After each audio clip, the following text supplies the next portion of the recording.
GTA, motherfucker!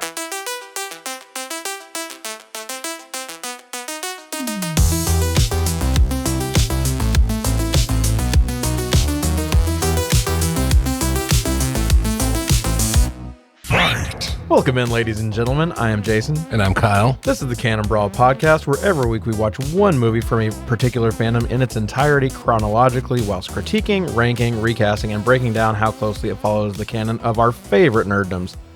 This season, we are watching and ranking every video game movie ever made. Yeah, for some reason. Yeah, it seemed like a good thing to do. At the time. Today, we will be discussing Resident Evil Apocalypse. Or Resident Evil 2 Nemesis. Yes. What is your history with the game and movie? Same as I said last time, I've played everything. I don't know if my history is extensive enough with Resident Evil 3 to be an authority on this movie. I just beat it about 2 months ago. Okay. So we've got somebody original. here. I haven't done the remake lately. The remake is what I've played. I've actually never finished the PS1 one. Oh, okay. I will, in my never-ending quest to finally beat all these damn games again, Yeah. I will probably get to Resident Evil 3 in the next couple of months at some point, depending on... Yeah, you're trying to platinum Requiem, so... Yeah, I'm almost there. I'm just finishing Insanity. The thing with Insanity is I went through and I was like, well... I got infinite ammo now and infinite rocket launcher. It'll be fine. Yeah. They specifically set it up so you're not fine, which I dig. But, because I can't really tell you some of those things. Fuck. But it, roughly once an hour, they put you in a situation where that does no fucking good. Oh, so, yeah. I remember that happening in 5. Yeah. They put you in, like, turrets. Mm-hmm. Yeah. So there's not a whole lot of those type of set pieces, but there are situations in which it's not useful to you. Yeah. Which I dig because, like, I thought I was just going to blow through it. Like, I've already been this will be my 5th time to beat it or 4th time to beat it. And so in my head, I was like, oh, this is just procedural. We're just going to get through it. And then after about an hour, I was like, no, I'm going to have to try. Yes. This is going to take, it's going to take a little bit of work, but all right. We're getting there. Yeah. So with Resident Evil 3, played it way back in the day. I did not like it back then. I liked it okay. I did not like it as much as the first 2. Especially 2. Yeah, because 2 is like the holy grail for me. Me too. And everyone shits on 3 make. And I get it. I get why. Because it's not 2 make. Yeah, because it came out after 2 make. They put a different group making it, so they shaved it down. And I used to be mad at everybody for that. I'm like, God, it's such a good game. They don't cut that much out of it. After I've played the original 3, they cut a ton out. Yeah. It is valid criticism, but that being said, I still love playing 3 make. I like 3 make too, but I think my fastest time beating it is like 50 minutes. I think by the time I got that thing all finished, I'm pretty sure I had it down to around an hour. Yeah. But it's quick. But it's a fun fucking hour. It is a fun hour. This is true. Especially that hospital. People complain about the hospital, but like that thing where you have to like when you're holding everybody off and they're powering through the windows. That's so much fun. I like it. I love that part. It's awesome. Anyway. We're comparing this to 3 because this movie is very clearly 3. Yes, and when we get to the fun facts, you'll find out why. But yeah, it was meant to be a lot more closely related to Resident Evil 2, and then they bailed out and went Resident Evil 3. Okay, let's get into that. All right. So general information: you can stream this on Amazon for $4, maybe for free. Because the other day I thought you had to pay for Resident Evil 1, and then yesterday I was watching Doom for our upcoming episode, and it just rolled into Resident Evil 1 for free. Okay. So I don't know. I own them, so those are ones I didn't have to rent. But right. All right. So it might be on there. Check Amazon. You'll see. You may have to pay, you may not. I feel this falls in with what we said with the first one, though. Like, if you own a fair amount of video game movies, this is probably one of them. If you own 5, this has got to be one of them. Yeah, you probably did not fall off until probably after Extinction. So. Yeah. All right. It was made in 2004. It is directed by Alexander Witt, who is... His most prominent thing that I saw is there's a set of movies called the Saiyan series, Sayen. Yeah. And I have no idea what that is, but he is the guy behind that. I don't either, but I was looking at his IMDb, and he is not much of a director. He is director of photography, second unit on a fuck ton of movies. He is big shit. Like, Yeah. he is like a consummate professional. Like, he's done some of the best movies you've ever fucking seen. Yeah, like just Infinity not War. as the main guy. Like Infinity War and Skyfall and the Fast and Furious movies. And director of photography, second unit, does not mean backup unit.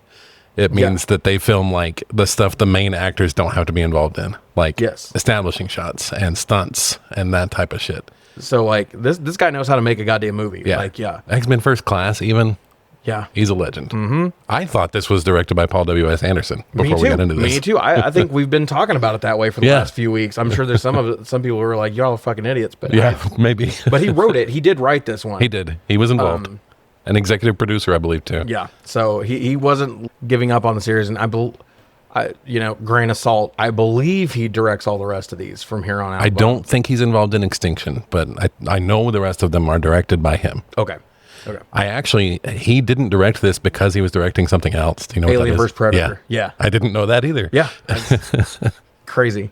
I knew that he directed that. I did not know that he stepped away from this one. I think from the way it sounded, I think the plan was for him to do this one, but he couldn't get out of Alien vs. Predator with enough time. Yeah. Seemed like it was his baby that he let this other guy take over, which is kind of the way the original Star Wars trilogy works. George Lucas only directed the first one. Mm-hmm. Yeah. So fascinating. Yeah, actually, now that I'm looking at my notes, I was like, he was second unit DP for Fast and Furious, 007, X-Men, as well as Infinity War, and then I put ... Just pull him up, Kyle. Yeah. Because I knew that's what I was going to have. Like, nice. He's had his hands in so much. Yeah, we can't even name all of them. Go look him up. No, and we won't go through Paul W.S. Anderson's oeuvre again. We talked about it a couple weeks ago. Pretty much everything he directs, he writes. So... For better or for worse. Yeah, for better or for worse. In sickness and in health. but these Evil Bowl movies are making him look a lot better by comparison. Agreed. He's a savant.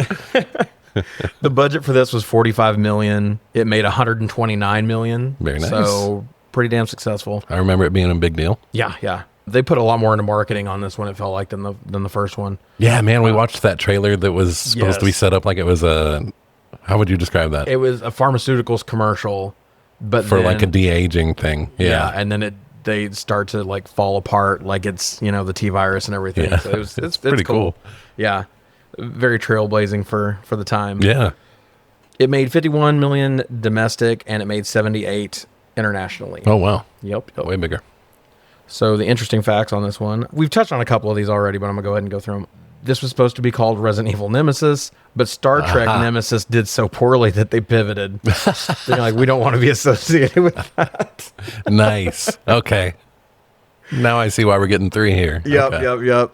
The trailer for this movie was one of the first instances of viral, no pun intended, marketing. Oh. And 8.5 million people watched the trailer for this.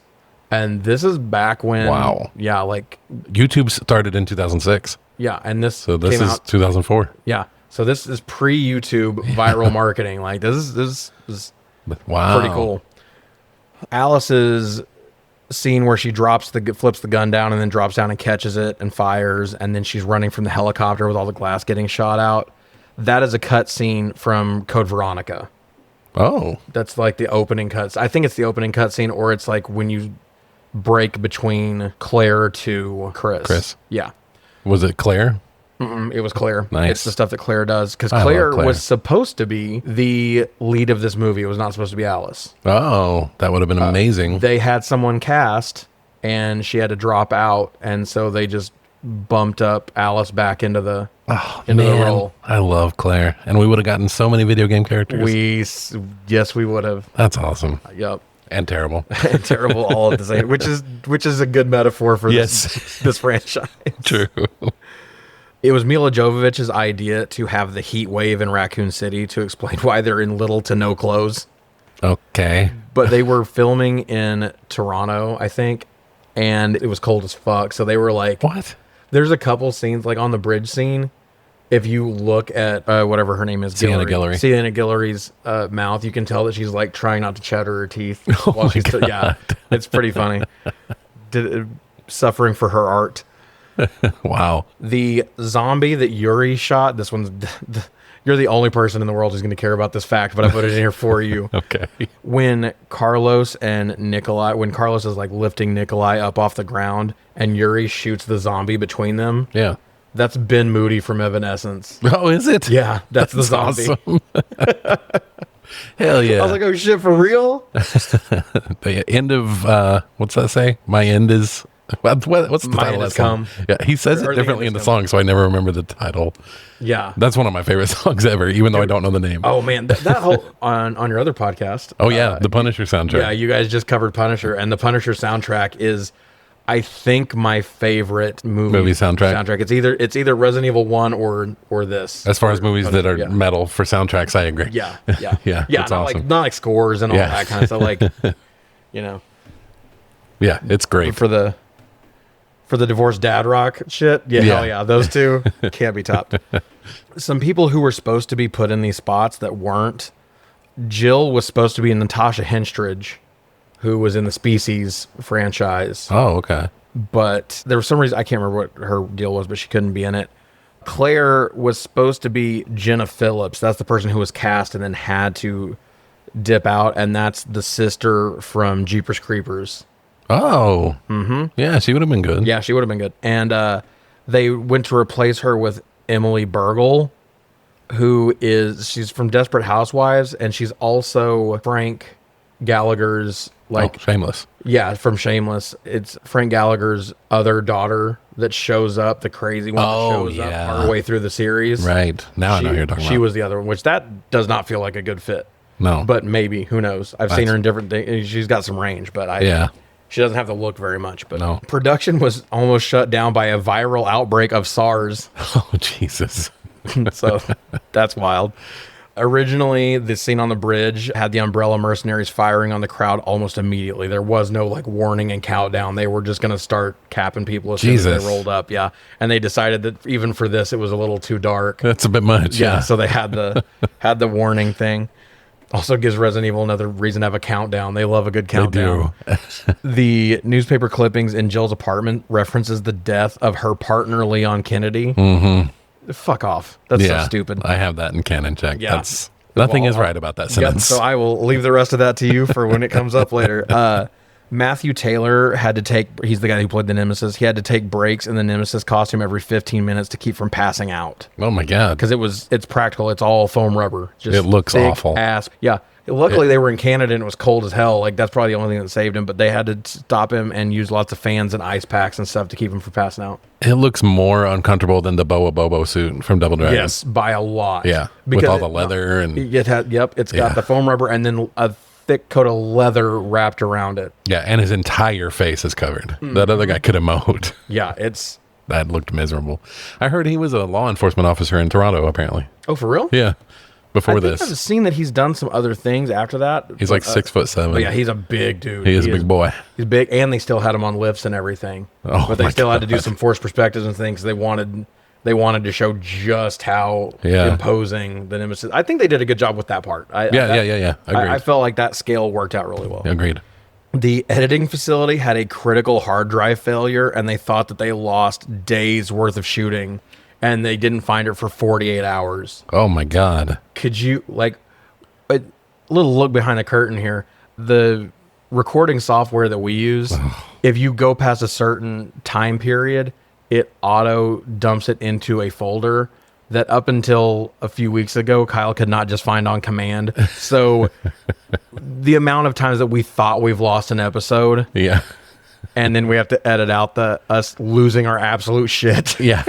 Any episode that's around 90 minutes, it fucking disappears. I can only imagine being a project that cost $45 million. No, dude. Losing all those tapes. Did you ever hear that the first Toy Story got lost after it was completely finished and rendered? Oh, I did not, but that makes me want to throw up. They had a fire in their server room, which oh my God, destroyed everything. But luckily, one random woman had taken it home on a hard drive.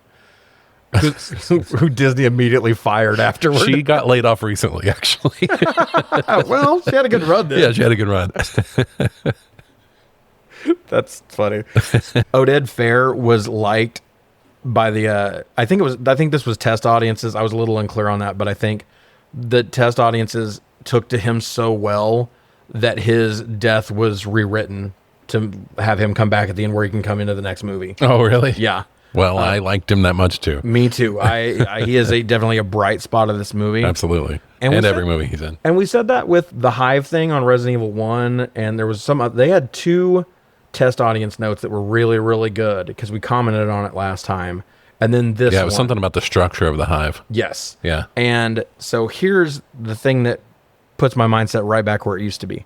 The Matt Alice friendship hour that happens at the end of the movie. Yeah. That's also because of test audiences. Well, they wanted us to be they thought we needed to be reminded that it was Matt and that they used to be friends. Man, I hate not trusting your audience. Yeah. I don't need to be reminded of anything. Mm-hmm. I was sitting here. Well, that's the thing that sucks. It was an audience that told them that. Yeah. That's true. They've been so right on everything else. But I feel like that's something we'll talk about later too. But it was a big frustration for me. That audience was 3 Eric Mabiuses in a trench coat. Yes, it was. Oh my God! Come on, guys. This has nothing to do with anything. But right before we started, we looked Eric Mabius up again, and he apparently has made his entire career off the Hallmark Channel. He's been in 15 signed, sealed, delivered sequels on the Hallmark Channel. How many small towns can you move to and marry a divorcee? How many times can you run that over? He has the same character name in every movie, and 15 sounds like a made-up number. It isn't. And we counted them. I'm sorry, Clarissa. I have to go back to the city for business. Well, I'll just tend to my horses, but I'm starting to have feelings for you. That's every I try to make fun of those. My mom watches those, and when I go over to visit, she'll have those on in the background, and I get sucked into them because they're so dumb. Not that I'm like, it's like they will say some shit that I'm like, humans don't say that, and then I'll watch and be like, what's going on? Yeah. Anyway, I'm punching down here. That's where he belongs, though. That is where he belongs. He was the worst actor in the first one. Yes, by quite a bit. All right, do you have anything else before we get into the plot? Nothing at all. All right, let's get it rolling. So we start with a cool, like, technological effect on the Umbrella logo, and it transitions into Alice's eyeball, and then she immediately hits us with a, "My name is Alice." And you're probably wondering how I wound up here. Yeah. And then she recaps the entire original movie. Stop it. It's some Saw bullshit. It drives me insane. I love the Saw movies. The Saw 1 didn't do that. But they think we are the dumbest humans ever. Yes. And it's just the whole, like, it's the Insidious does that too. And like with comic book movies, and I guess what we've seen so far with video game movies, they like to be like, oh, it's just kids watching it. Kids are dumb. Yeah. But they do that with horror movies too. They're like, oh, it's going to be a bunch of 17-year-olds. They don't pay attention to shit. So let's like make everyone else sit through at least 7 minutes of screen time of us recapping things that you've already seen before. Yeah. Ugh. Anyway. I digress. They even reuse that stupid jump scare with the eyes underwater. Yes. What? They love that shit. Hide your flaws. Yes. Please. I am a larger gentleman. I wear mostly black. I'm not dumb. I'm not going to wear a hot pink tube top. Yeah. Fucking, you got by with it once. Stop. Knock it off, please. And then we watched the actual trailer for Resident Evil Apocalypse, and it just used all the worst parts of this movie. But cut together in very short. It did make me want to watch it. It did make it look better. That's true. Because by the time we get through this, you guys will see we got a lot we like about this movie. Yeah. But you may not think that I like this movie by the time we get through this. Listening to us describe the movie is going to sound different than our leaderboard. Yeah, 100%. It usually does. So from here we go from 2 of my least favorite movie tropes to 3, because now we have exposition coming from a news broadcast. Oh, yeah. She tells us there's a heat wave, so we know why everyone's tarted up. and don't be surprised to see protagonist wearing inappropriate clothing for the situation. This also gives us a little bit of a look at the geography of the area. They really turned into the skit on the visualizations because it works so well in the first one. They give us a lot of computer visualizations. They do. We cut to the Hive entrance where we're suggested that scientists have all been killed in an act of reopening the Hive. The entire point of the first movie Yeah. One scientist has a pit boy and can sense the T-virus contamination. How does that work? I don't know. Anyway, the meter goes all the way red, and I hear that's bad. Next, a host of black SUVs tear through the fakest looking neighborhood I've ever seen in my fucking life. Yeah. This is the generic zombie movie, like American Dream, nice cut grass, but everything's all boxed off. Like in Dawn of the Dead, 2004 or 5, they used that. Like almost every zombie movie has that trope. They also have a heads-up display displaying who they're going to capture that's taking up the entire windshield. Yes, they do. I know it's Dr. Ashford. I can't see the fucking road. They crash into some poor brick mailbox. Soccer mom's fucking SUV. They stopped to escort a woman to the SUV that we never fucking see again. No. Why was she? They were like, we have to go. She was brushing her teeth and she did not care. No. She was like, all right, let's go. This seems about right. Yeah. I kind of figured this was going to happen. Yeah. Another one picks up the bad guy from Mr. Deeds. He's in a wheelchair. Lane Price from Mad Men. Oh, I was probably out of that show by then. Oh, yeah. He joins later. Long. Yeah. Yeah. I just know him as the bad guy from Mr. Deeds. No, I don't remember him in that at all. So he's supposed to be making fun of the TMZ guy. He's supposed to be like the super tabloidy sort of guy. He's real dislikable in that movie, so he does a great job. Wow, good job. Because I don't like the look of him just because of that movie. Holy crap. Okay. It's pretty good. They tell him there's been an incident and he must come with them. He says, we have to get my daughter or his daughter. And one of the goons tells him it's being handled. Okay. Sure. I'm sure that assuaged all of his concerns. Yeah. Jump to Raccoon City Junior School. Junior School. Yeah. Who the fuck calls it that? I've never heard it called that. I have heard it called a million things. I've never heard it called a junior school. Not even in Britain. If it were a school that only housed 11th graders, they wouldn't fucking call it that. True.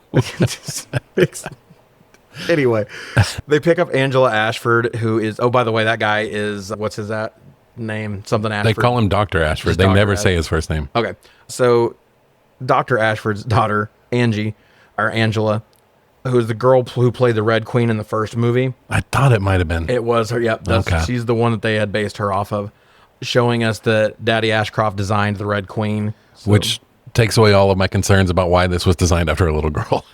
Yeah. I feel better. Yeah. No, it does. I did too. I was actually curious about that when that happened. I was like, I wonder if this changes your view of it a little bit. It does, yeah. And that might be why it didn't bug me quite as much last week, is because I think in the back of my head, I knew that was a thing. With no build or setup at all, a cement truck murks the SUV with little Ashcroft in it. Yeah. I'm a big fan of trucks and cars and movies getting T-boned out of nowhere, because I love the whole, like, oh shit. Yeah. But like, you have to do a little bit to make me uneasy first. Like at least like a second or two. They cut to them in the car and then they are all dead. Yes. Immediately. Yeah. Out of nowhere. That was wild. Maybe that was the thought, just like never let them know your next move. Yes. I don't know, but it's weird. There's a movie where it happens where you're inside the car and then all of a sudden you see the truck coming up in the background. I don't remember what movie that is, but that shit hits hard. That's the one that always pops up in my... I can't remember what it is right now, but I know I've... Yeah. Yeah, it's awesome. We do not see that the driver is infected or drunk or getting roadhead like in Thinner. Nope. Thinner goes hard if anyone's ever seen Thinner. Anyway, nothing.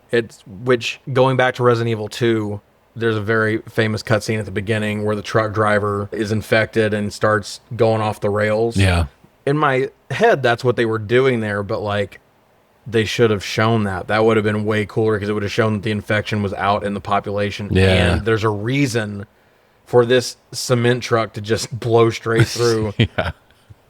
A big black SUV. Big one, yeah. It's not like they didn't see it. It was the middle of the day. Yeah. Over comms, they say they've lost contact. How? They were all driving in a line. Yeah, I don't know. They all came in together. Like two of them had to have seen like this. The government, yeah. Someone was in front, someone was, even if it was the back, someone was like, "Oh shit, we almost got hit by." Oh no, George, fuck. Yeah. Like, how did they get separated out of the? All right, whatever. Did everyone live in that one neighborhood? So they all got to that neighborhood together and then split up? Yeah. No, none of it makes sense. Whatever. We jump 13 hours ahead, which is probably for the best. And we see that the one and only Jill Valentine is in her apartment where she watches the outbreak swell. Nice. As people are getting torn to bits through TV screens with horrible resolution. Yeah. That was a choice as well. She's dressed like Jill Valentine, though. She is dressed like Jill Valentine, and she looked good in it. It works. If you're new to the franchise and you watch that movie, you probably think that's dumb. Yeah. But if you've played it all, you're like, okay, I buy it. I'm in. This works. In the games, she's on a date when it happens. That's why she's dressed like that. Yep. Now she's just chilling. Yeah. But it's fine. It's hot outside. Yeah. Yeah. So Jill goes to the RPD where she just starts shooting zombies in the head, which is odd for a couple reasons. One, she did not have the mansion incident in this continuity. Yeah. So she does not know what zombies are. I know. So for her to just indiscriminately start shooting people in the head is wild. It is wild. She also is a very quick believer in zombies. Yes. She yells at some other guy for not shooting them in the head. Yeah. She's like, how are you an expert on this brand new threat? She's just been at home for the last, she's on leave just watching Romero movies on those shitty TVs. And it's just like, all right, know what I'm doing. Secondly, she's shooting people in the head when their heads are directly in front of other people's heads. Yes. 2 of the people she caps has another officer's head directly behind their head. Yes. Which is the first thing officers are taught. Yes. Or anybody in gun training. At all. Yeah. If you fire a gun, be sure you want to destroy everything behind it. Oh, man. And she's part of the, tactical team. She's, supposed to be the best with guns. Yes. Well, I guess she is because she didn't kill them and hit those, but That's whatever. True. No, I'm just a little irresponsible is all I'm saying. We cut to some German fuck waking up Alice to the end of the last movie. She cocks a shotgun and we're transported to the Ravensgate Bridge, which is not from the games that I know of. A visualization of an Attack on Titan-sized wall has gone up in the span of 13 to 20 hours.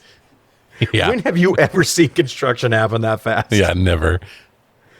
It was also a good thing none of the citizens of Raccoon owned a ladder or a shovel to get past this wall. Right. I know it will keep a bunch of crazed people inside just a big wall. That'll work. That's Attack on Titan goes hard, though. Attack on Titan does go hard. The bridge is packed with scared Raccoonies. I don't fucking know. Umbrella security is scanning the Raccoonites for the T-virus before letting them out of the city. Now we see a woman who also can't type in a simple fucking code when the heat is on and get nom-nommed. We're 2 for 2 with people putting in numeric codes right now in these movies. Fucking Kaplan. She manages to get out the door to the roof of the building that we see her get bitten on. A helicopter with Carlos Oliveira from Nemesis. Carlos! Yeah, Carlos is a fucking G. I love Carlos. And so is Odette Fair. Yeah, and so, of Deuce Bigelow fame. Oh, He's yeah. the gigolo from Deuce Bigelow. And he's in the sequel, yeah. He is, and he's also in The Mummy Returns. He is. And he's a bad motherfucker in The Mummy Returns. I love him in that. He leads the Medjay. This bitch is underreacting. She's like, hey, stop. Get back. Yeah. She's getting beaten to fucking death. Yes. Stop. Do you remember Stuart from Mad TV? He's like, stop, quit, Yes. go away. Exactly like that. That is her school of avoiding zombie She's death. acting like they're just drunk dudes at the bar. So stop. Yeah. And they're eating her flesh. Does Heather know that you talk like this when you're out? Like, shut the fuck up. I bet you bite all the girls like this.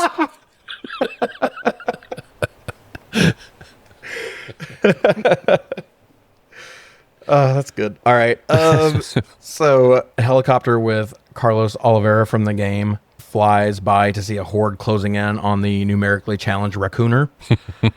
And the other Umbrella mercenaries tell Carlos to forget about the civilian, but he says, fuck orders, because he's a bad boy, but a good boy too. He jumps out of the chopper and starts dual wielding and capping zombies left and right. He saves the woman, but then she jumps to her death. She does. Because she knows the gravity of the situation. Gravity, get it? Nice. Sorry. Anyway. She says something about how she's infected and it's too late, which she's right. Yeah, she's right. No, I don't know how she knows that, but she's right. Responsible activities. Yeah. I made fun of her a minute ago, but kudos. Yeah, I wrote, never mind, she right. Yeah. Back on the bridge, Jill sees Peyton. Kind of a missed opportunity to have it, Marvin Branagh or Kenneth. What is Kenneth's or is it Kenneth Branagh? No, Kenneth Branagh. No, Kenneth Branagh's an actor. I do that a lot. Yeah. Anyway. Yeah, or be anybody from the games. Anyone from the games at all. Especially because in number 1, like 7 of them die. Yeah, and they're all stars. And a couple, I think we have 1 or 2 more that we find out die in number 2. Like you could have used any one of those and just said that's who that was. That's their name. Yeah. Yeah. Would not have mattered at all. He's a fellow member of S.T.A.R.S. As they find each other, the infected have infiltrated the security checkpoint. German dude orders the gate closed with his stupid Bluetooth earpiece. Side note, if you have one of those and you wear it in public and you're not a fucking trucker at a truck stop, get a hold of your fucking life. You look ridiculous. With the gate closed, they give the raccoonies one warning to get back from whence they came. The German fires his gun in the air, gives a 5-second warning, and hands the mic to a guy whose voice sounds like an automated recording. Yeah, it's weird. That was really weird. So weird. I don't know if he put on that voice like Batman puts on his voice, or if it was ADR or probably. It sounded really ADR. weird. Yeah, it did. But they almost immediately start indiscriminately spraying rounds at the raccoonish, and Jill and Peyton start to evacuate. We like to have fun. Jill and Peyton try to evacuate the crowd. After a short hail of gunfire, all the civilians disperse and start to run away. Yeah, they aim it like they're firing over their heads, but bullets fall just as fast when they're fired as when you drop them. Yeah. So they are murdering. They are murdering people. The raccooners. Especially, it's not even the people who got the warning up front. No. It's the people further back that didn't hear fucking this. clue what happened. You're the ones getting shot. Literally catching strays. Oh my goodness. Yeah. So we cut to the inner streets of Raccoon City. The RPD, S.T.A.R.S, and UBCS, which is the Umbrella Bio. I can't remember contaminations. No, I don't know. Anyway, it's the mercenaries for Umbrella is what it is. It's their secure.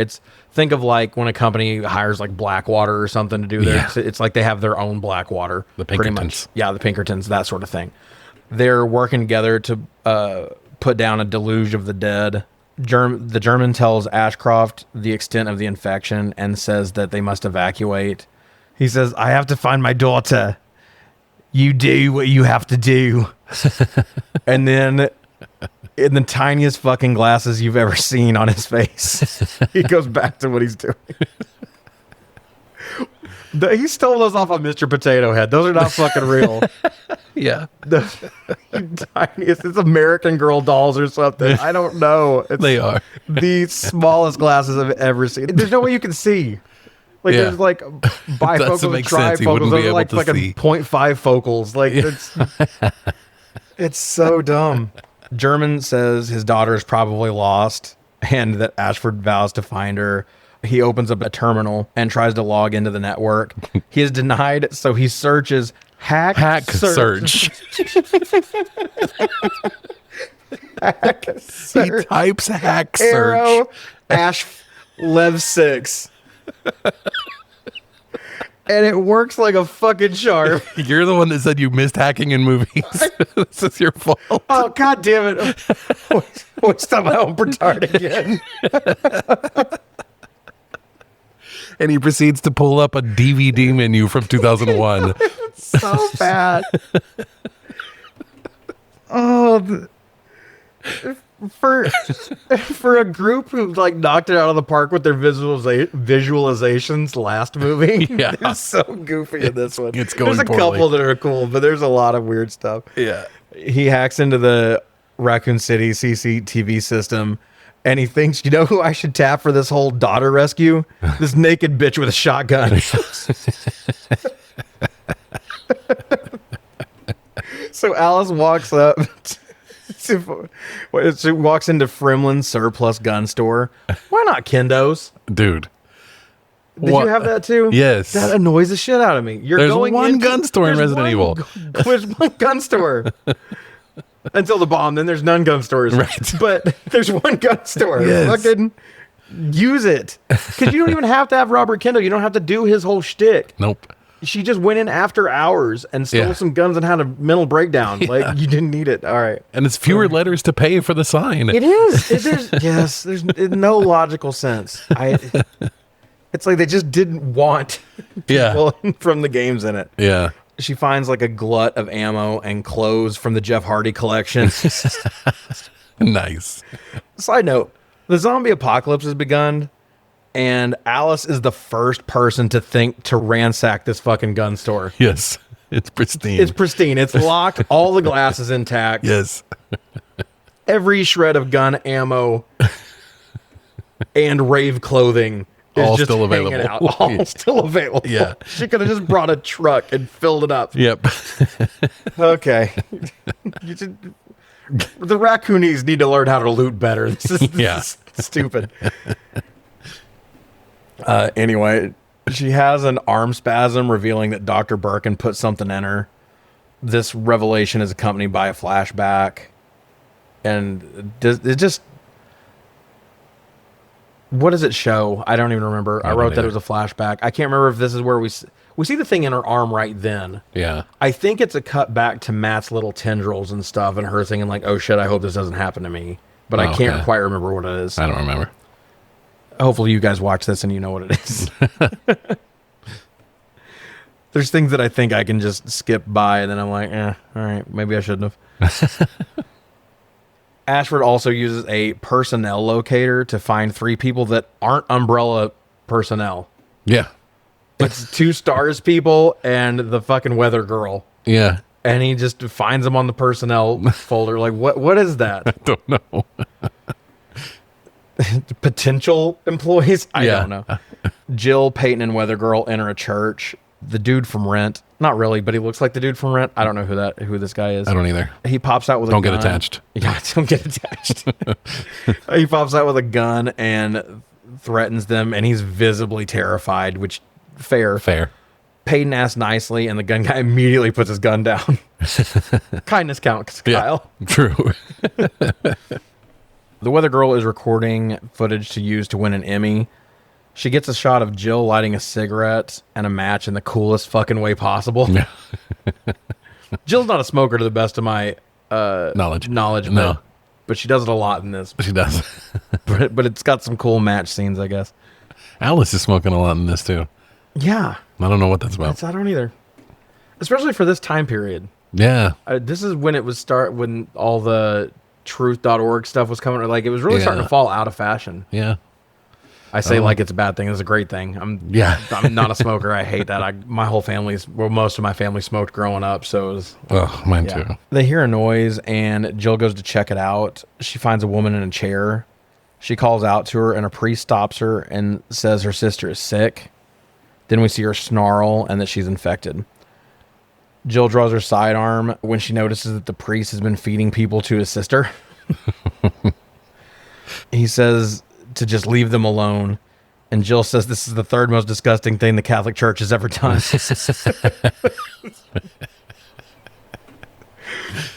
Weather Girl almost gets everyone killed trying to leave. As they get the doors closed, a licker stalks them through the church. And then Alan Tudyk's brother, whatever his name is, Alan One Dick, gets eaten by the licker.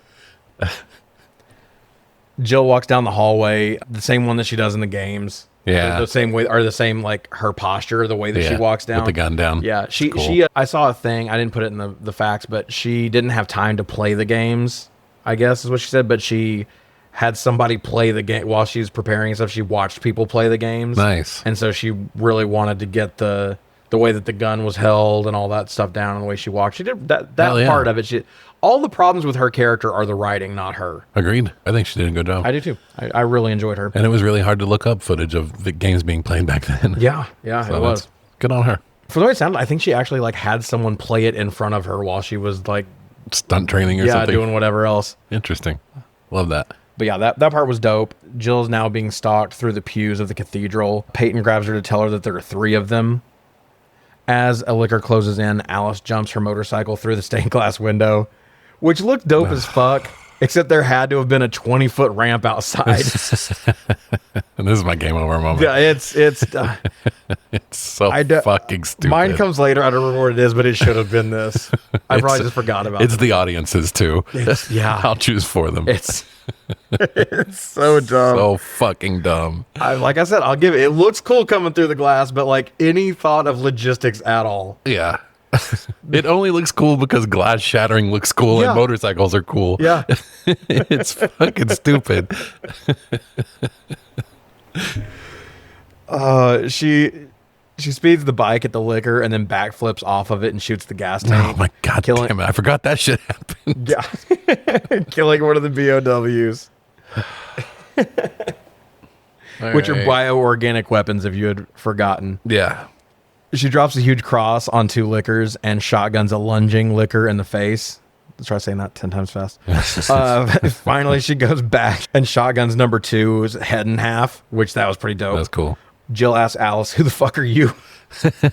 Which is fair enough. Yeah, that's a good question to ask when someone magically jumps a motorcycle through stained glass and murks everything in there. Yeah. We cut from there to see Mike Epps driving through town, and he sees a zombie in Flores and he goes, "GTA, motherfucker." I love Mike Epps. I had forgotten about that. Me too. And that cracked me up so much. Mike Epps is he's very like Will Ferrell, Jack Black for me. Yeah. They just do the one thing. Yeah. And if it's in the right thing, I think it is hilarious. And if it's in the wrong thing, it drives me nuts. Right. But him in Next Friday or Friday After Next or whatever, I don't like him in that. Yeah. But this... That's because he's supposed to be Chris Tucker. Yeah. And that's terrible. Yeah, that's the drop off there. Yeah. All About the Benjamins. He's Yeah. great in All About the Benjamins. He is. He's great in this. Yeah, he's great in this. He's popping me. Super funny. He probably wrecks his car looking at some topless undead strippers. And doesn't make a tits joke. Doesn't at Just all. leaves. Just leaves. Well played, sir. I do not have that restraint. I know. You all know that. But I hope they were dancing to Living Dead Girl. Yeah, I was going to say he didn't make a tits joke. He did not make a tits You did. I was waiting for it. Did I though?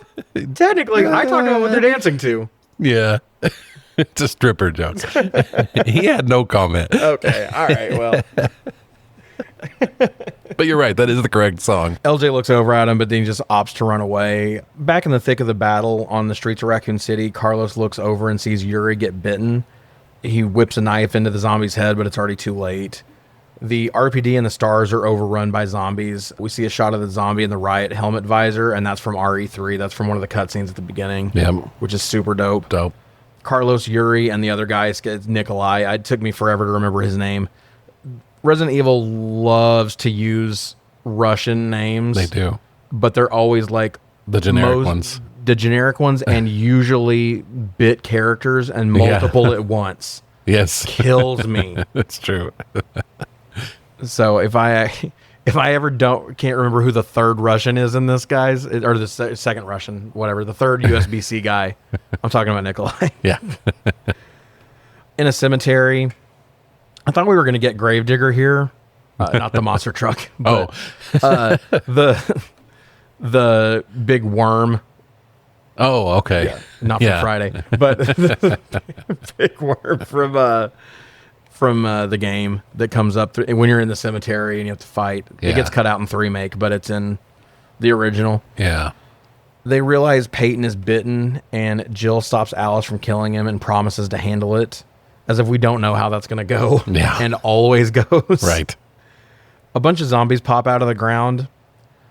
I have some questions here. Yeah. Some queries, if you don't mind. Why are they buried so shallow?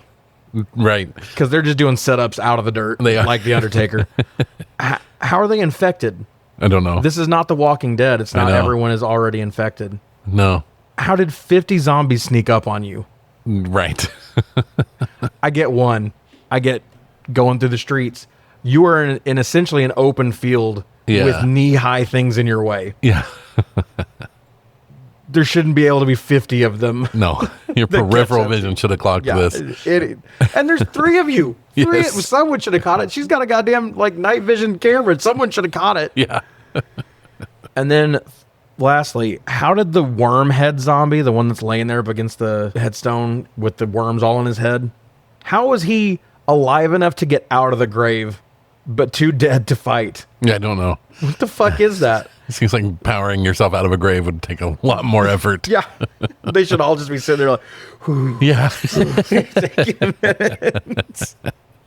You'd think. This ends up way more like the Resident Evil 6 cemetery scene that absolutely fucking blows. I don't remember what you're talking about. It's in Leon's campaign. You go through this cemetery and you've got zombies popping up out of the graves, and there's open graves for you to fall into, which that's kind of cool because if you start running and not paying attention, you do. But then you end up in front of this cathedral and you have to like just hold them off for a certain amount of time, and it's just not done well. Not fun. No, not at all. Huh.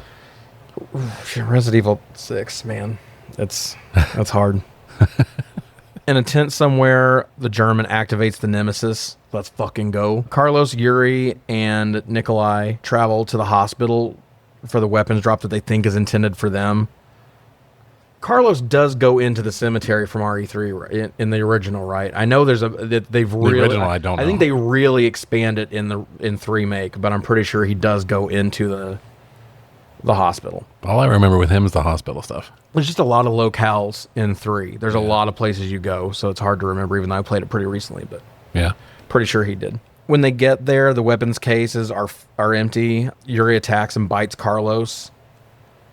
We see a S.T.A.R.S sniper drinking and lighting up zombies on top of a liquor store. Aiming for their chest. Aiming for their chest as a sniper when you know how this works. Yeah. And your stars. Again, your stars. Yeah. Quit making the stars look like fucking Gomers. Yeah. Which they're about to in a minute, too. They are. So LJ's looking for a new car since he crashed his because of the stripper zombies. And he thinks the sniper's going to shoot him, but he shoots a zombie behind him instead. That's kind of cool. Cool. LJ walks in the building and has 11 S.T.A.R.S members point guns at him. Jesus. They offer him a shotgun, but he says, "Motherfucker, please, my shit is custom," which is such a dumb joke. Stupid. But the way he delivers it's funny. And the way he pulls back his jacket and is like grinning at him and turning his hips back and forth like he's a pretty little girl. It makes me laugh so much. And he holds it a little too long because when they cut back, he's still fucking doing it. He's just stopping. It's the little things. But why are the most elite of elite law enforcement officers handing guns to civilians dressed like they're about to do a tight 15 at the Chuckle Hut? Like, why are they? This guy should take one. Like, no, dude, get in the back. We'll handle it. Yeah. I mean, they won't, but they won't. They should. At that second, we see Nemesis come around the side of a car. The sniper starts unloading on him. This causes Nemesis to rocket launcher him to smithereens, which that was dope. The 11 remaining stars go to engage the Nemesis, and it does not go well. He kills everyone but LJ. With a minigun. Yeah, just rips them to shreds. I don't know how you're that accurate. And no, we're not with a minigun. Leaving one person alive while spraying a minigun? Yeah. No way. No way. But it was still pretty cool, though. It was cool. So far, they're doing the Nemesis well. Yeah. See where that goes from here. But at the moment, they're doing the Nemesis well. Alice and the gang are being stalked by payphones. Remember those? Jesus World. Ashford makes a deal with Alice to rescue the daughter that we have not checked up on in 35 fucking minutes. Yeah. Why would we even start to believe that she's alive? You have to drop in. It can be 10 seconds of her running through the halls of that school. Yeah. Or finding a bottle of water on the ground or ditching one zombie. You needed something for us to remember that she was even a part of this movie. Yeah. Makes no sense. None. Alice explains to the team that Umbrella plans to sterilize Raccoon City, effectively exterminating all Raccooni. Nemesis finds the group. Alice tells them to run, and she engages the Nemesis. She runs at him head on and gets yeeted into a concrete pillar. And then she runs from him as he gives chase and nearly like rocket and miniguns her multiple times. Yeah. It's just, which I mean, that is a lot like that one scene in Resident Evil 3 when he's just coming at you with all of his guns and shit, and you're trying desperately not to get blown to shit. So it's terrifying. So respect on that. Yeah. She escapes in a building by shooting out the drywall under the laundry chute. And then she baseball slides, but flat backed and for 13 fucking feet. Yes. I don't know if any of y'all have ever tried to slide on anything, but 13 feet is pretty goddamn far. You would have to be downhill at a fucking Diddy party to fucking slide that far. This shit ain't gonna happen. But she does it 13 feet through fucking drywall or sheetrock or whatever. She falls down the chute and she breaks her finger. And then when she lands, she sees Nemesis looking down on her, and he fires a rocket down the chute. Luckily for her that she landed in a plastic dumpster that is rocket proof, that protected her from the rockets that blew up literally 18 fucking inches from her. Yeah. And we have come to my game over moment. Fair enough. That shit made me angry. Yeah, I mean, this whole scene has made me angry because we've skipped a few parts that I had notes about. Jill tells her, I'm good, but I'm not that good. Fuck you for having no reverence for the games. Yes. To immediately say that your movie character is better than one of the main characters of the games. 100%. Fuck you for that. And then it turns out she's right, because Alice super jumps off of that car that she landed on earlier. She jumps like 20 feet in the air with no rocket help. No. She just jumps. And then I wrote that she should have been safe in this room, but there wasn't a typewriter in there. So he just bursts through. That's awesome. She didn't hear the doon, doon, doon, Yeah. doon, doon, doon, doon. Exactly. So Nemesis thinks he's killed Alice, because why the fuck wouldn't he? Yes. And relents. Alice snaps her finger back into place and takes a moment to regroup. Much like we're about to with Test Your Might. Nice. Your might.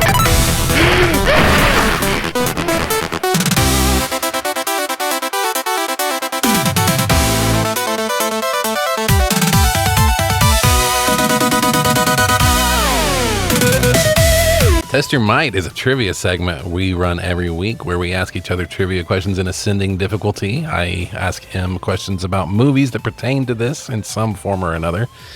Because if I asked him questions about this movie, he'd already know everything. He asks me questions about the games that it's based on. I guess I'll start first. All right. Your normal level difficulty question is Milla Jovovich, who we just talked about, played the villainous Blood Queen in the 2019 reboot of what comic book movie? The Blood Queen. Did this go to theaters? Yes. Oh, shit. Hellboy. Yes, sir. Okay. Yep. Because I knew it wasn't Marvel or DC. I was having to go through each of the different companies individually. Like, all right, what would they have had that came back? Good job. All right, your wood level question.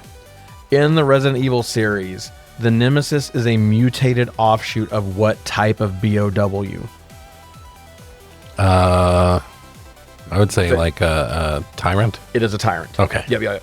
Because you find out later that they've been mass producing like the Mr. X tyrants, so it's a variant. Nemesis is a variant of that tyrant, just like the tyrant from the end of the first game is a variant of that. Yeah, that's a lot cooler than being an offshoot of the guy from Signed, Sealed, and Delivered number 13.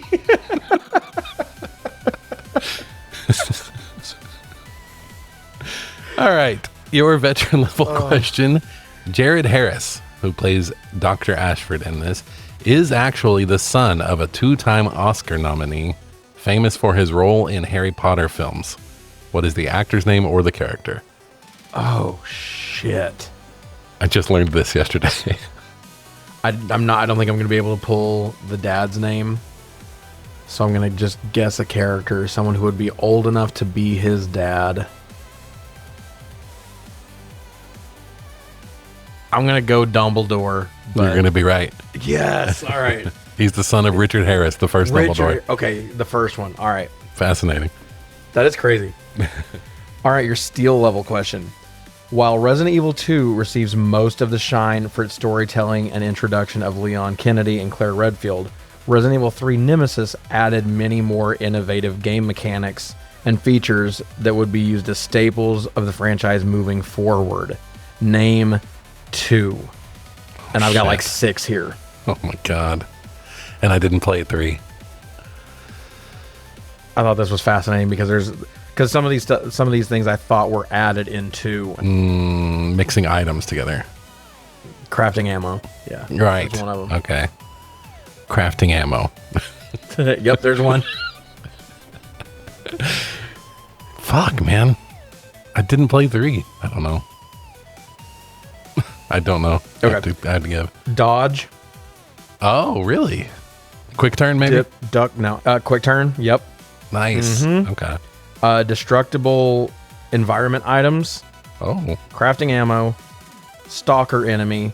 Like full time. Like, because Mr. X was like the soft. People don't realize Mr. X was not in 2 very much, the original. Yeah. It's in remake where he's the whole thing. feel like they overuse him. But He's that's the whole me, thing. Yeah. Just knowing the Nemesis is coming, that was why I was like, I don't know why you're going to do that when you know Nemesis is like is coming out soon. That also took some shine off. True. Off that one. Anyway, that's true. Time tracking and grades. Time tracking grades and rankings. Really? So yep, that's the first one that starts doing that. Wow. Okay. Yeah. Fascinating. Your professional level difficulty question is Thomas Kretschmann related. You keep calling him the German. His character's name is Major Kane. Okay. He has appeared in 2 MCU movies. His first appearance was just in the post-credits scene of what MCU movie? Oh, I just named the one that he was in the post credit of. Yep. Oh shit. That's why it's professional. No, it should be. I'm trying to remember what character he's a German. He is. And he plays a German character, right? Does. So it would have to be Winter Soldier going into Civil War. That's the only one that makes sense for a German looping back. I'm not going to let you overthink it. That's correct. Okay. He's Wolfgang von Strucker. He's the guy that has the twins prisoner. Quicksilver. Okay, good. And, yeah. Yes. Okay, sweet. Scarlet Witch.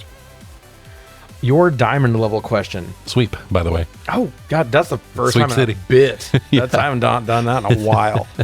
Going back and listening to some of these old ones to make the TikTok videos and stuff. Oh, yeah. I'm like, oh, God.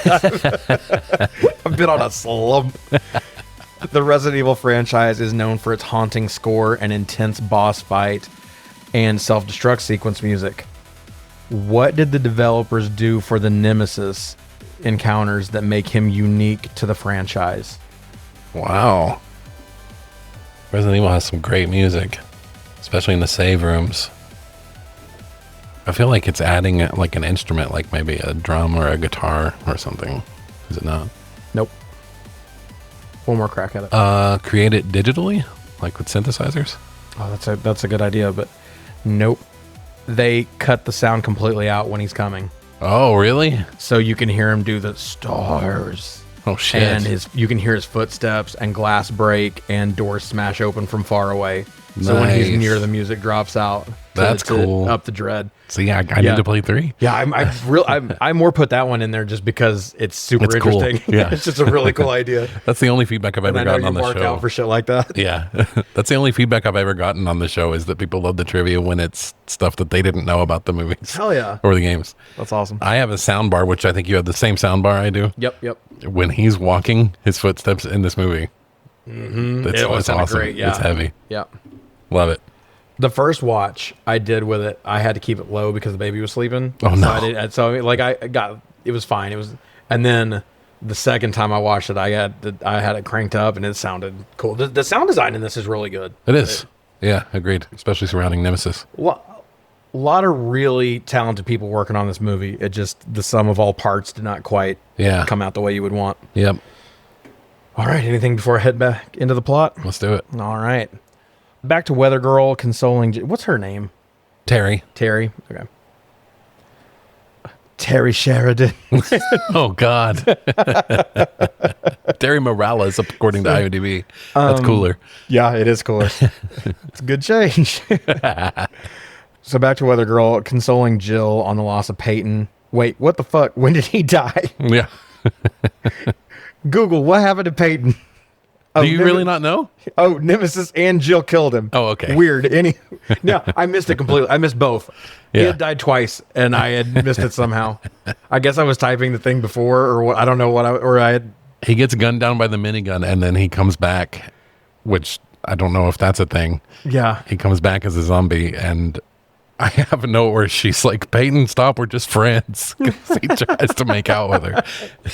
They make her such a...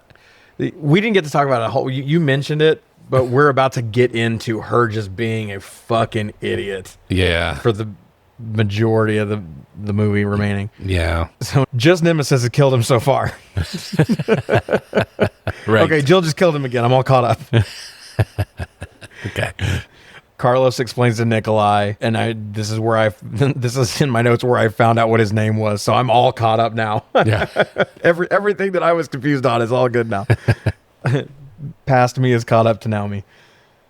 But Carlos explains to Nikolai that Umbrella doesn't give a fuck about them, and they see a phone start to ring. Weather Girl and Jill pick up LJ on the side of the road. They walk into Raccoon City Academy School for High Juniors or whatever the fuck it's called. Jill, the only trained person in this group, suggests they split up. Yeah. What? Okay. Oh my God. Weather Girl resists and informs her that she has no idea how to use a gun. And then Jill flippantly says, nothing to it, just aim for the head. Why are they making her a fucking idiot? I don't know. Hey, scared little girl, here's this gun. Go fuck off into the zombiness. Yeah. I'll be back in a little bit. It was going so well. Yeah. Leon wouldn't have done this. That's all I'm saying. But he's dead. Yeah, according to... Oh my God, fuck this movie. I like this movie, but fuck this movie. Anyway, LJ walks into a science class, which is better funded than any I've ever been in. Yeah. And a zombie jumps out of the supply closet, and Carlos saves him. Carlos says they're partners now. Okay. Okay. Did we just become best friends? But I guess they figured out that they're both getting the same deal from Ashford. Yeah. Both groups has gotten the call now is really what was going on there. Yeah. Weather Girl finds a rocking little girl turned away from the camera. She should have known. And then she gets mauled by like 20-something zombie kids that spawned out of fucking nowhere. Yeah. This is another one like, so you've got one zombie girl sitting there rocking like she's in a Stained music video over on the far side. Yeah. And then the other 19 are hiding behind the door waiting for you. Yes. Okay. My belief is so suspended. Disbelief is so suspended right now. It's like the Golden Gate Bridge. That's the exact joke I was about to make.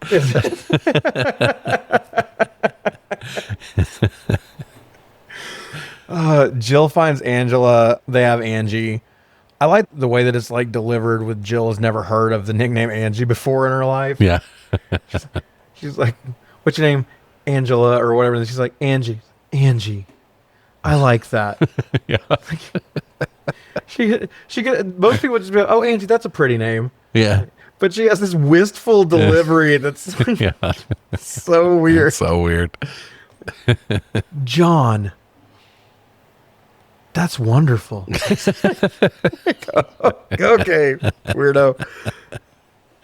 Angie says there are so many in here. Jill, again, downplays how fucking dangerous zombies are to civilians. Yeah. Angie says, no, you dumb bitch. I'm talking about these fucking Rottweilers.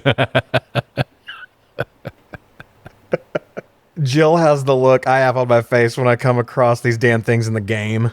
Yeah. I hate the dogs. I hate Yeah. them in every iteration. They're so hard to fight. We talked about it last time. Yes. Fuck the dogs. Anyway. Yeah. Nikolai comes to the rescue, further cucking Jill Valentine because she does nothing. She helps no one. No, and he's aura farming up a storm. Yeah. Yeah. Oh, dude, he comes in like a badass. Yeah, he does. And then immediately gets ripped apart by dogs. Yep. Oregon. But at least Terry got her posthumous Emmy. She did. She did get it. Jill and Angie are in a kitchen where a hide-and-seek zombie distracts them from the dogs. She adjusts the ovens to let out the gas. before she does another cool trick with the matches and tries to light the dogs on fire, but the matches go out. Making her look like a fucking idiot. Yep. And then they run out as Alice flicks a cigarette all cool, saving Jill for the second time in roughly a minute and a half. And it happens to land at the doors as soon as they open. Right, yes. Right. The perfect timing. She saw them come. Like, what if the... Again, what if the door hitched? Yeah. She just blew them the fuck up. Yes. She had them clocked. She knew that it's so dumb. Anyway. But yeah, Jill Valentine is just like Detective Clouseau in her ass all the way through this movie right now. Angie and Alice both immediately recognize that they are infected. Is this where she wraps herself in the fire blanket? Because doesn't she flick it and then they're running out and then Jill jumps out of the way and then she covers her with the fire blanket? Yeah. In the original script, that was an American flag that she wrapped them in. Oh my God. Thank God they changed that. I know. Just fucking Toby Keith starts playing. My day, sir. It's like... It's a very different scene if that happens. Oh. Alice and Angie both immediately recognize that each other are infected, and Angie explains why her dad infected her with the T virus, and that he's a really a swell guy, and that the whole ending of the world shit was just kind of by accident. I also hate that they're making Ashford the inventor of the T virus. Yeah. That frustrates me greatly. Yeah. Because they are on that a lot. Yeah. The whole gang is back together now, the ones that aren't dead. And Carlos finds out that Nikolai is dead, so he won't be joining them. And he throws up from the virus, but it makes it look like he hates the sight of blood. Yeah, it does. It's edited so weird that like he sees Nikolai's body and he's like immediately. Yeah. After we've seen him jump out of a helicopter and start ripping people up, dual wield stuff, it makes him look so silly. Ashford sends the gang to City Hall for extractions. German is standing behind Ashford and knew his plan the whole time. Carlos and Alice are in the back. She gives them the antivirus. Oh, you skipped over LJ's line where... I did. You skipped over where he finds out that Carlos is bitten. He's like, "You're infected? Motherfucker, I'm hanging with you and shit." That was awesome. It separates himself. I want a movie with just the two of them. Yes. Just a little side shoot thing. I do too. So they all get in a car. They all get a black car or an SUV. I don't remember what they get in. Sure. They all jump into something and drive away. Yeah. Carlos and Alice are sitting in the back, and she gives them the antivirus, but she's looking at him like she wants to give them that sexual healing. Yes. The sexual tension is thick back there. They have really good chemistry. Alice uses Weather Girl's camera to record her recap from the last movie. The group is trying to infiltrate City Hall. Alice is on the roof for some reason and then sprints down off of the building in like a reverse 60s Batman sort of way. Oh my God. She's not even touching the building, but she's making the running with her feet. It looks so bad. We watched, we already said, we watched the trailer right before we do these. They put that in. And when that part came on, the fucking deep, visceral sigh that came out of Kyle made me laugh. So he's completely involuntary. Yeah. The music was playing during this too was the fucking "You Wouldn't Steal a Car" ass music from 2000. Hey, we're sitting there. We're you can tell from the way we talk. We're just sitting there making fun of little things as they happen. Like he didn't even have a comment for that one.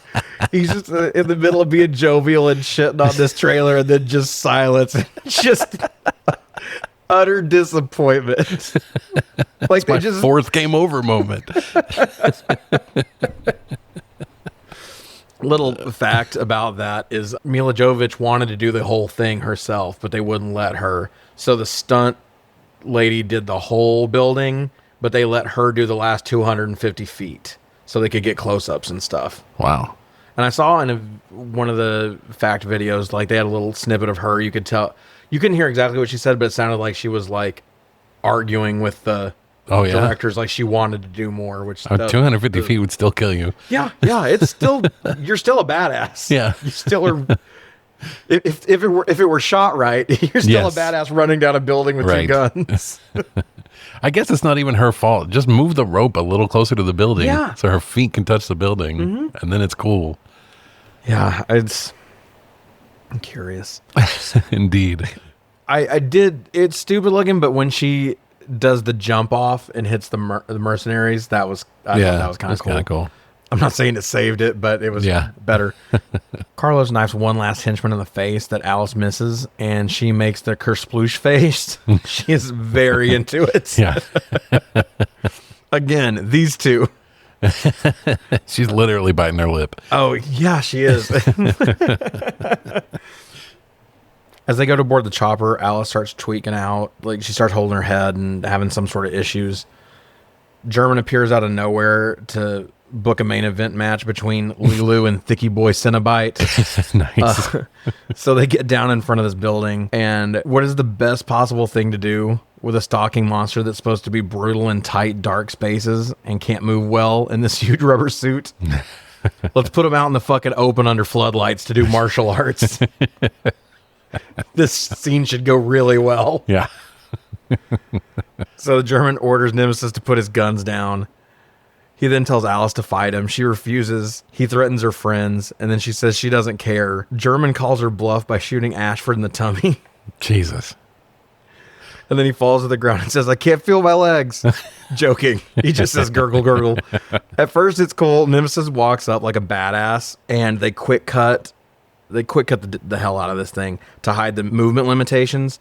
And at that point, it looks pretty good. Yeah. But then the wide shots are fucking rough. Yes. And he just keeps putting up his dukes like he's fucking old Patty O'Houlihan and Potatoes McGillicuddy fought for the heart of Darlin Moira McWhiskey. Like, I don't know what this is. He looks like the Notre Dame mascot. He does, Putting fucking hands up. Like, this is a monster. This is an actual monster. You guys have gone through decades of murder and experiments to get this thing, and you taught him to fight like that. Yeah. Okay. But they aren't selling the power versus speed thing. Well, that's what you go with. I'm going to go back to our nerd bag for a minute with pro wrestling. If you've got a big dude that doesn't move very well, if you've got a big show or you've got something like that, and you're having them wrestle someone small, your whole shtick is power versus speed. You let them run around and get a bunch of shots in and do things, and then they finally get caught up, and that's how you work it. Yeah, Kevin Nash versus Rey Mysterio. Yes, it's one of the best matches of all time. It's so good. Yeah. That on paper, that looks like the dumbest match ever. That looks so, and no suspension disbelief. You're like, oh my God, how dumb. But then you watch the match, and it's cool as fuck. It's cool. It's awesome. Yeah, it's all in the way you sell. Yeah. Kane was really good at working with smaller guys and making it look good and knowing what was too much and how to sell. You just got to know. Yeah. I know it's a weird comparison for this, but... No, I'm 100% in. Nemesis breaks off a piece of construction beam to fight with, and it leaves a big protrusion. Which they focus on a lot. A lot. And it also changes orientation almost every time they cut back on it, if you notice. Alice very gently pushes him onto it. Yeah. And then they both remember how they got to this point at the exact same moment. Yeah. The German says, finish him. Ugh. And Alice says, wrong game, motherfucker. No, Alice refuses, and the German starts to mean girl the Nemesis right in front of him. Yeah. Which is also a choice. Nemesis picks up his minigun and starts blasting at all the umbrella soldiers. The gang frees themselves, and the tide starts to turn. The German says, fire the missiles, or whatever it is that he says. And now we have a good old-fashioned Resident Evil countdown until the bomb is dropped. It's back. You got to have it. The Nemesis is now fighting alongside Alice. Sure. And so we probably should change his name from Nemesis to fucking Buddy the Friendship BOW from now on. This The other thing boiled was like, your blood. This was my like the earlier things I said. Those were like the game over. Like, oh, how silly is this movie? This is the thing where I'm like, you are fucking it all up right now. Yeah. You have This is why you don't like the Spider-Man 2 video game. This is exactly why I don't. It did like the same thing in the last third. Oh my god! It's the whole. That's the whole thing. He is 100% designed to be that. And also, the only reason they do that is because he's tied to fucking Mr. Hallmark movie from the last one. Yes. That's not, he's just some fucking person who got experimented on from before. It's never a S.T.A.R.S member. Yeah, it's always just been whoever they had. Yes. The helicopter is chasing Alice, shooting the windows out behind her as she runs. This is from the opening cutscene of Code Veronica, and it is fucking dope. It's cool. It looks really good. Yeah, what a roller coaster. Yeah, I know. It really is. It's like, fuck you. Okay, no, that's cool. It's just whiplash. It is whiplash. Nemesis rockets the chopper, but it hits him and Alice. Okay. She keeps saying Matt's name as they load the chopper, and they kick the German out to get eaten. And as they escape, we see the bomb detonate, killing all of the Raccooninos below. The blast throws a pipe into Alice's guts, just like she hoped Carlos would have, and then they crash. Oh, Jesus. And that was Resident Evil Apocalypse. What happened to the Dr. Ian Glenn stuff? Oh, yeah. Okay. So wait. Dr. Isaacs finds Alice's mangled body. And then he's fucking dead, apparently. And then they state the others couldn't be found. He tells the medical team to collect her body. And that was Resident Evil Apocalypse. What? What happened to that stuff? Fuck. Okay. So, cut to a bunch of shitty lo-fi news reports explaining that Carlos and Jill exposed Umbrella's evil deeds. But the tide turns to them being questioned for it all being a hoax, and it was a nuclear reactor malfunction. And that was Resident Evil Apocalypse. I don't even believe it this time. Okay. So, 3 weeks after the incident, we see Alice in a science aquarium. I'm not a scientist. He lets her out. She looks scared and confused until Isaacs asks her name. This triggers her memories that a clone wouldn't have. Isn't that a clone, or is that just her actual body that they've put back together? Who fucking knows? We have some clone shit in the future movies. I don't know if that's yet or not. These people just make shit up. I can't be expected to. Yeah, that's fair. Tie it to reality. This is like playing with a 4-year-old. Yes. Like, and then the lasers came. And exactly. No, you're dead. I'm not dead. Okay, whatever, man. We didn't even talk about Charles was a fucking zombie, but he got shot in the stomach. Why the fuck was he a zombie? Who the fuck is Charles? Oh, that's Ashford. They call him Charles in that one scene. Oh, okay. Ashford. Yeah. Why is he? Why is he? That makes no fucking sense. No. Okay, so with Peyton was bit. He got bit. He was bitten. So when he gets shot, like even though he got torn up pretty bad, like he still would be able to, presumably be able to get up and attack. Yeah. This guy don't have. He's never even had contact with a zombie. Unless. Okay, hold on. Headcanon for a minute. Did Angie say that he used the T virus on himself too to try to? Did she say? You're giving them writers way too much credit. I think I am, but that's the only thing I can think of is maybe he has the T virus in him because he tested on himself before he tested on his daughter. Yeah. Or he probably was just like, fuck it, here, and tried it on his kid, which that's wild. Yeah, that's wild. That's good headcanon, though. All right, well, maybe we solved that problem.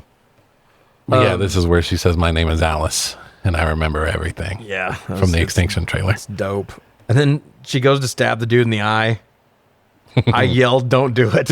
And she listened. So I was happy. That was stupid, though. She stopped right from his eye. It was stupid. She kills her way out, and a guard sees her on the CCTV. Oh, my God. And then she 11s him to death. With mind bullets. With mind. What the fuck? My brother Kyle. I don't know. It's so dumb. Outside, Carlos and the gang pull a fast one and get Alice released into their custody. Yeah, they say they have level 6 authorization. Yes, which they just typed in hack. They did. Hack level 6 or whatever. Search hack level 6. Yeah. It's universal. And then Isaacs tells the guards at the gate to let them go, which that was kind of cool. That he like knows it make someone not a bumbling fucking idiot in this movie at least was. Well, I guess he was for it to get to that point, but yeah, he has somewhere with all right. And then activate Project Alice as we fade into space with a satellite that has an umbrella logo on it. And that Jill asks, nope. Jill asks, what did they do to you? And she says, my name is Alice and I remember some things. And End of Heartache by Killswitch Engage starts playing. Fucking cut a little promo here on my fucking family. I'm in here doing this outline and it hits that and I've got it turned up. And so End of Heartache is like blaring through the house. And fucking one by one, I think it's all three of them, all walk in one by one because this is my alarm in the morning, this song. Oh, is it? So they hate this fucking song. And they only know like, but you're dumb. That's a good song. They've only heard a 10-7 clip of it every morning, 4 times a morning for the last It's apparently enough. But I was like, oh, I've never heard the whole thing. Like, yeah, it's pretty good for your life. Anyway, I love that song. And then it cuts to Vermilion by Slipknot, which is fine, but part 2, so much better. Part 2 is way better. They have a post-credits scene that's nothing. They have a post-credit not scene. Yeah.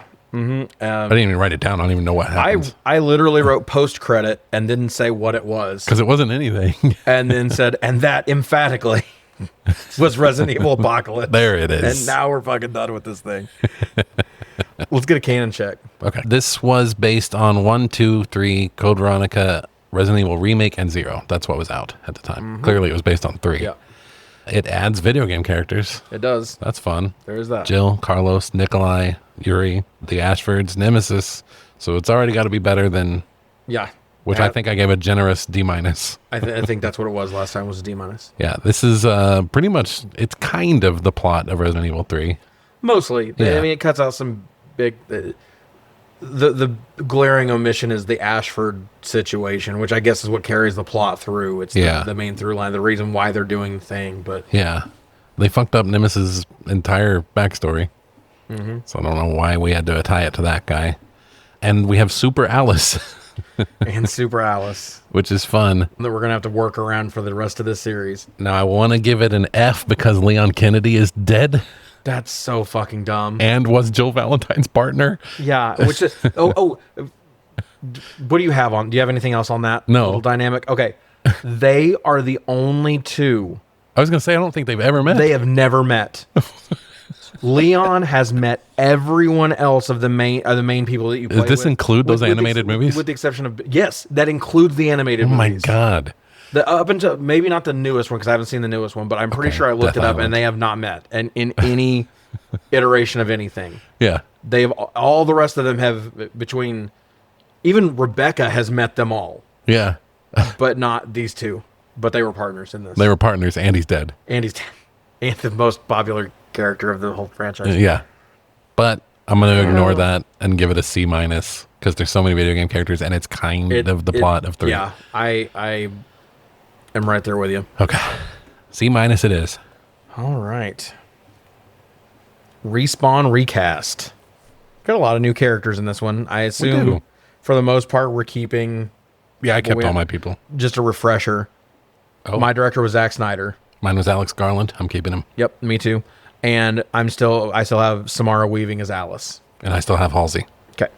Cool. So, I'll let you go and go first because I'm not sure exactly. The first one I have is Jill Valentine. Me too. And I just wanted to have fun with it since Halsey is Alice. I put Dua Lipa. Okay. She kind of looks like the remake one.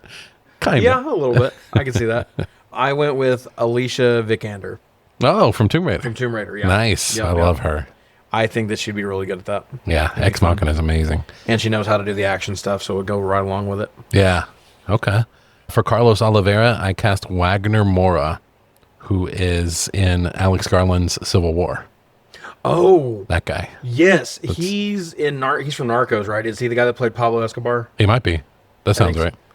He's like the main dude in Civil War, right? Yes. Like, is the two of them riding together? Yep. Yes, yeah. Yeah. I just watched that recently. He's great in that. He I is. like him a lot. Yeah, me too. I went with David Castaneda, who's Diego from Umbrella Academy. Umbrella Academy. Yep. Hell yeah. That's good. I've been like rewatching that lately. That's why they've shown up in the last couple episodes. But but yeah, he's really charming when he wants to be. I know he does the brooding thing, but when they let him have the like breaks and stuff, you can tell that he's agreed. he's really good with the action. For Major Kane, he's German, but I didn't cast a German. I cast Martin Freeman. Oh, okay, yeah, Martin Freeman fit. Yeah, he they can do do a have good a similar look. Yeah. in a way. And he's a great actor. Oh yeah, he's awesome. I went with Daniel Bruhl, Oh, nice. who is Baron Zemo, right? Yeah, Baron Zemo from the Captain America movies. Yep. Perfect. For Ashford, I put Charles Ashford. I think they call him Charles in one scene. Even IMDb says doctor. But I put Philip Seymour Hoffman. Oh, that's... Rest in peace. Pour one out, man. Yes. He's one of my favorite actors Agreed. of all time. Agreed. I wouldn't want to waste him on this, but I do also. No, he did some stinkers. Some goofy he stuff, liked being all over the place. He did all sorts of movies. Love him. Mine's a little weird. I went with Conleth Hill, who is Lord Varys from Game of Thrones. Yeah. Because I thought I wanted him to be a little bit more shady. Oh, yeah, then perfect. I wanted him to be able to be likable, but still have a little bit of shadiness to him because he works for the most evil corporation on the face of the planet. So, like, you didn't get this far without some edge to you. Yeah, I like it a lot. For Terry, who's our journalist, I cast Brenda Song. I only know her from Until Dawn and The Quarry. Oh, okay. She's also married to Macaulay Culkin. Oh, wow.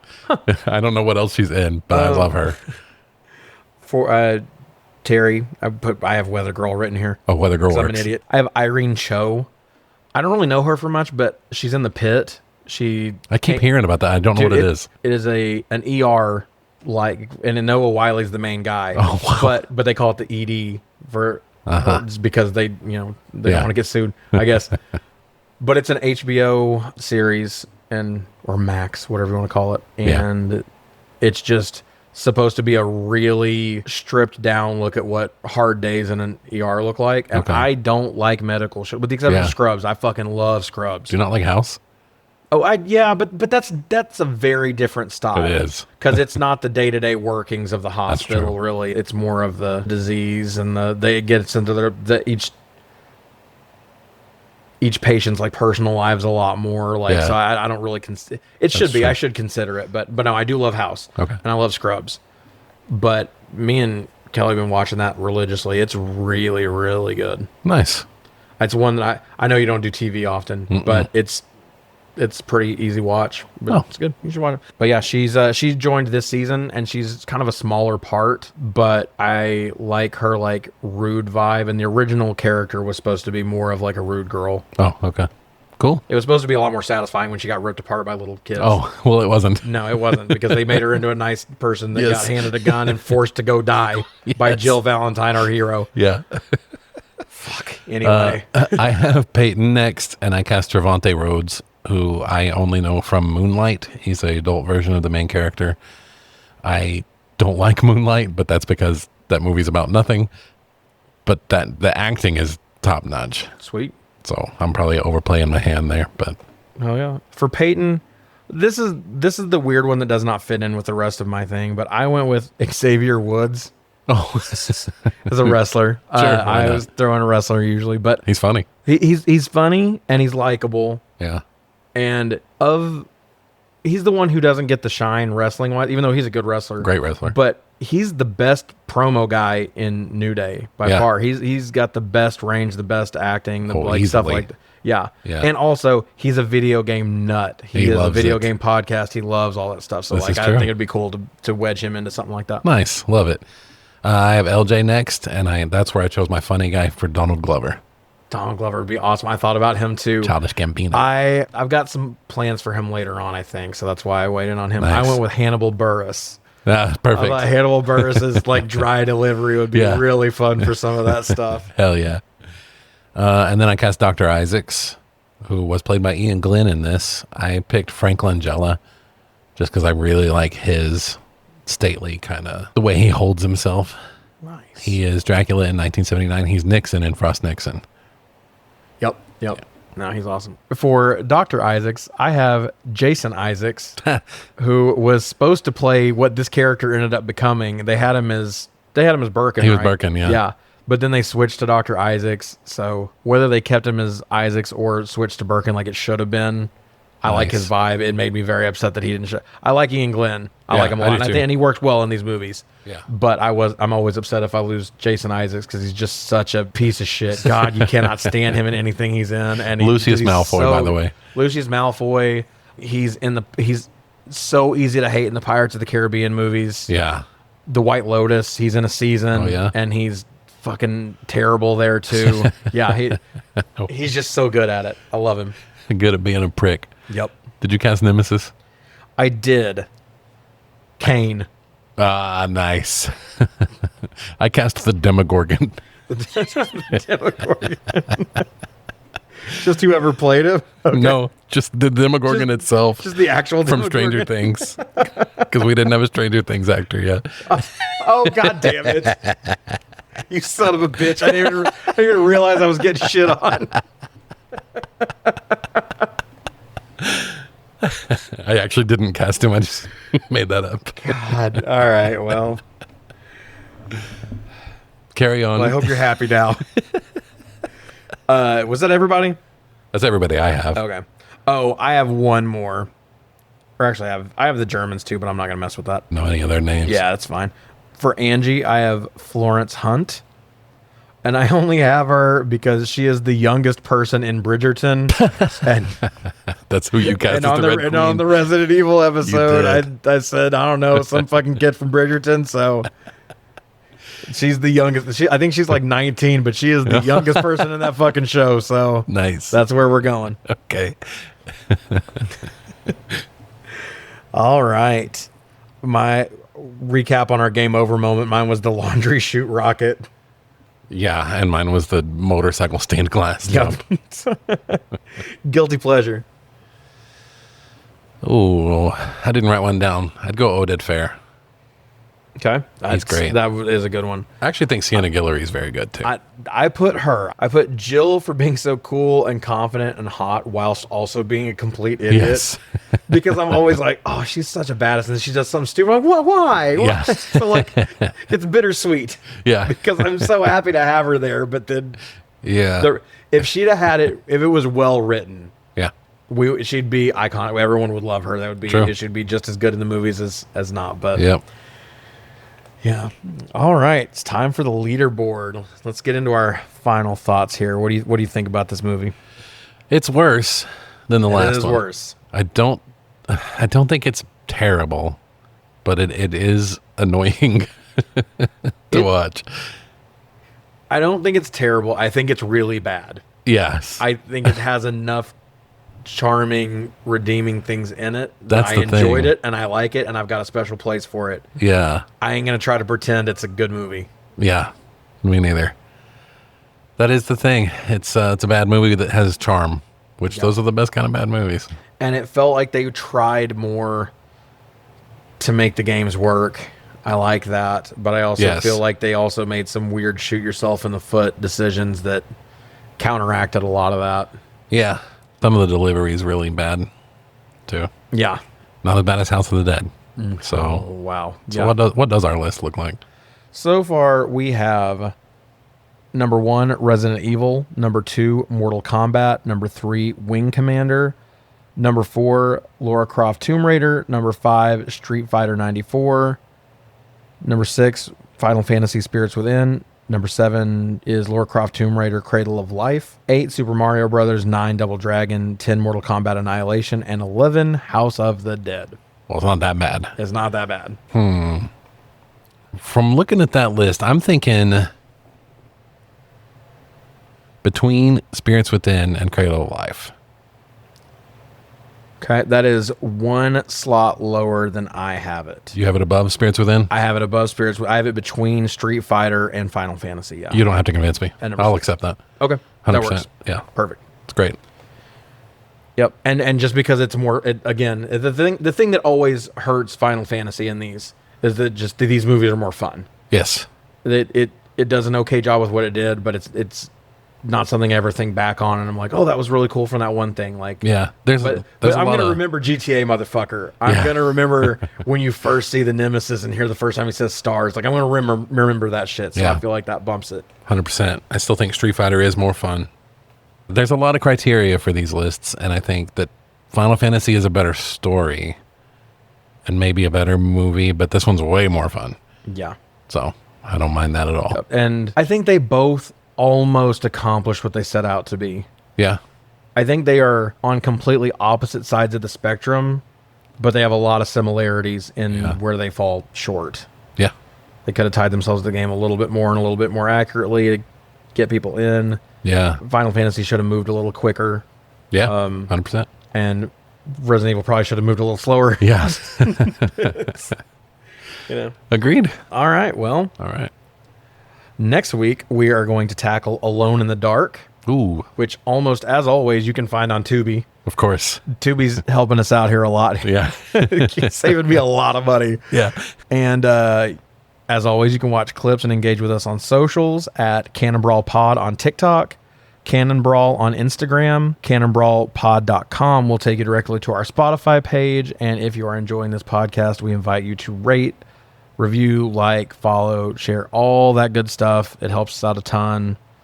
Tell a friend. If you know you got people you play video games with probably or watch movies with. Let them know. See what they think. And if you need some more Kyle in your life, I am on another podcast called Chain Link Theater with my wife, where we link each movie to the next one by an actor, like kind of playing the movie game. We just started a Marvel rewatch over there on our Patreon. And it's really good. I just finished all the Legacy episodes. Nice. It's good. Thank you. And we are having a lot of fun over there. All right, guys. We will see you next week. That's it for me. See ya.